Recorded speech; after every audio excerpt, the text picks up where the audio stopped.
adding injected CO2 could be kind of like a cheat code for your planet aquarium. But one problem that might plague you if you're not paying attention is you gotta clean the diffuser. We're gonna very quickly go over the steps that I take to clean my diffusers for the CO2 in my tanks to make sure that it keeps running optimal. Hello everyone, this is Bentley, and today we're gonna talk about CO2 diffusers. When you're doing a CO2 injection system, you will inevitably have some kind of diffuser. If you have an inline CO2 unit or a reactor or something like that, this advice doesn't apply quite as much, but if you have an in-tank CO2, this matters a lot. So if you have one of the Neo diffusers, one of my favorite stainless steel ones, or one of kind of the old school atomic diffusers, like this guy, this is dirty.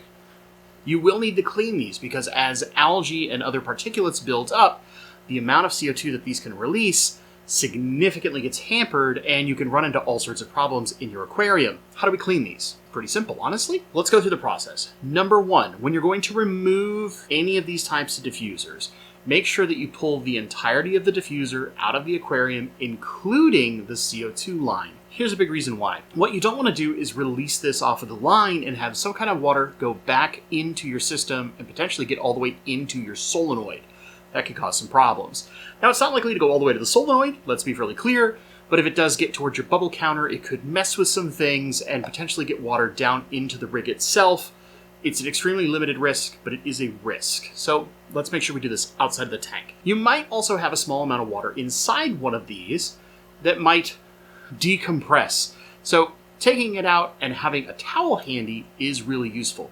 But one important tip, whenever you are handling these kind of ceramic diffusers, you want to make sure that you're not scrubbing the ceramic surface in any way, shape, or form.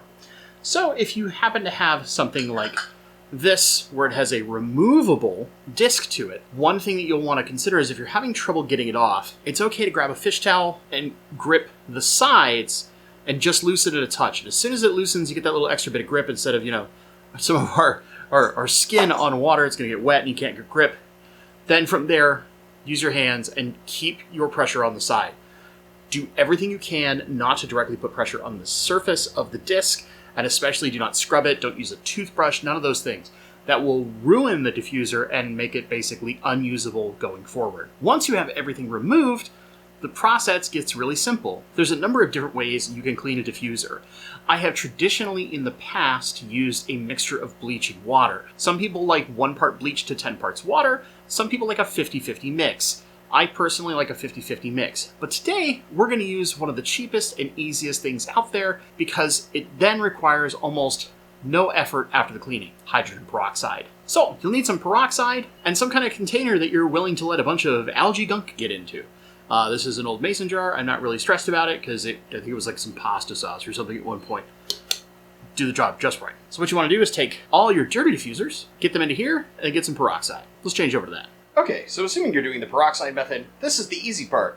Get all of your stuff in a container you're not so worried about. I suggest glass or ceramic, just because dealing with bleach or hydrogen peroxide, whichever the two methods you prefer, this is going to be your safest bet. And then from here, you just want to fully submerge them.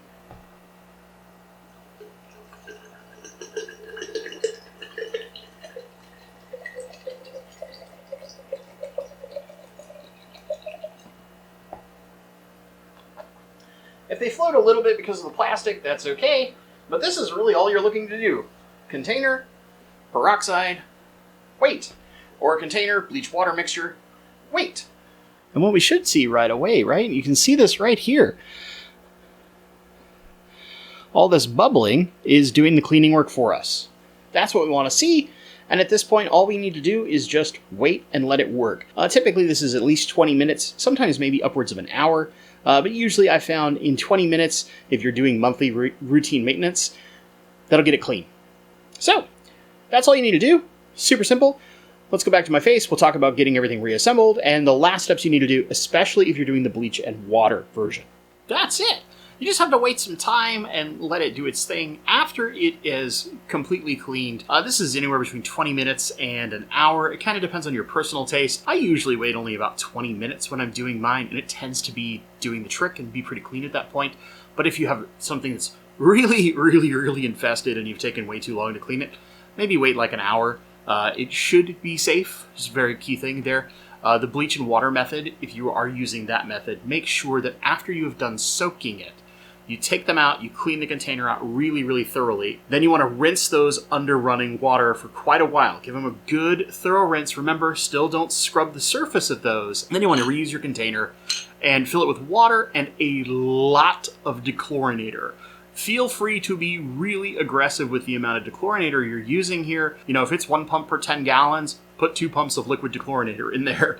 If it's something like Seachem Safe, and you're normally going to put in like that teeny tiny thing that says dash on it, or smidge, or pinch, right? Whichever size you normally use for your tank. Do what you would do for like an entire 40-gallon tank in this little container. What you're looking to do is make sure that you very thoroughly soak it in the dechlorinator, get it nice and mixed up. Warm water can help to do this, to help dissolve it a little better, and let that soak and settle, because that will help dechlorinate everything to minimize any risk of getting bleach into your aquarium after you've reinstalled your diffuser. Now, it's often very helpful to have multiple diffusers, so that when you change out the dirty one, you put a clean one on right away, you put it back in the tank, and then you have plenty of time to do your clean work, and also let it completely dry out after all the soaking and rinsing and all that kind of stuff, to make sure that it is absolutely aquarium safe. With hydrogen peroxide, you don't have to worry so much about the dechlorinator step, but you do want to rinse it very, very thoroughly.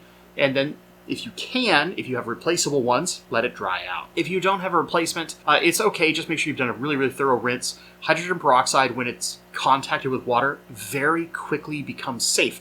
It splits into a hydrogen atom and H2O, water. It says hydrogen peroxide is H2O2. That's science, man. But basically, this is a very fast process. It makes it relatively safe. Hydrogen peroxide is probably the safest way to go. Some people also use vinegar. I haven't tried that method personally. I like hydrogen peroxide or the bleach method. It just depends on how thorough you want to basically clean and disinfect your diffuser. That's it. After you've got it all clean, dried, whatever you're going to do, reinstall it in your tank. Usually you can do this in your evening maintenance. You know, if you have it on during the day, you come in home at the evening, you don't have the CO2 running anymore, you break it all apart real fast, you do your cleaning, you take maybe an hour or so to do this, you get it back on the tank, easy peasy, and you're all set to go. You don't have to worry about this anymore. So that's it. This is a super easy tip video. I just want to make sure that if, for folks that may not have done a lot of CO2 in the past, maybe this is your first time doing CO2, or you've just forgotten to clean it, this guy, then you can use these steps and have a very, very easy process and realize that it's really not that scary, and the amount of maintenance you need to do is pretty minimal. You probably only have to do this like once a month. Or if you're super lazy, like me, again, maybe once every 3 months. And then all of a sudden, you'll have significantly better CO2 performance compared to what you were doing because you were waiting too long to clean it. Again, this guy. If you've enjoyed this video, please give it a like. Consider subscribing if you're not subscribed. I do all sorts of tips, reviews, all sorts of stuff when it comes to aquariums and rainbow fish and all the things that I love, plants, all that kind of stuff.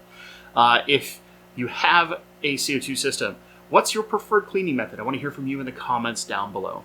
As always, my friends, thank you so much for watching, and stay awesome.